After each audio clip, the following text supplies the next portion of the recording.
The mistake you're probably making when talking about the Israeli-Palestinian conflict is saying that Gaza is still occupied, because the UN has an opinion that doesn't line up with reality. But first, a very quick history. See, from 1948 to 67, the Gaza Strip was under Egyptian occupation. In 1967, Israel captured the territory during the Six-Day War. In 2005, Israel unilaterally withdrew from Gaza, removing every last soldier and civilian from the Strip, sometimes by force. Israel even exhumed bodies to remove cemeteries as well. A few hours after Israel's withdrawal from Gaza, Palestinian terrorist groups began firing rockets at Israeli civilians. For this reason, Israel and Egypt both established a blockade to prevent terrorists from arming themselves and hurting civilians. In fact, Egypt's blockade has been harsher than Israel's, but Israel's critics always seem to ignore that. A blockade is not an occupation. Some claim that Gaza is occupied because Israel controls its resources. We'll let a lawyer explain that.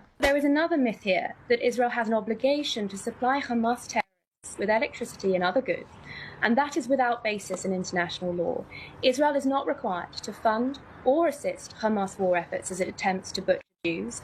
And of course, since Hamas violently seized control in 2007, Israel has continued to provide a part of Gaza's fuel, electricity, water, and also medical care to Palestinian civilians that Hamas neglects and abuses. In reality, Israel provides only 13% of Gaza's water. Israel also provides Gaza with 50% of its electricity, which the Palestinian Authority usually pays for. Even so, Israel has repeatedly erased debts so that Gazans can have electricity. And that's aside from the $10 million a month since 2018. Before Hamas's attack on October 7th, no Israeli, soldiers or civilians, had lived in Gaza for 18 years. That's not an occupation. If a blockade were an occupation, then Egypt would be occupying Gaza too. But no one's making that claim. Wonder why?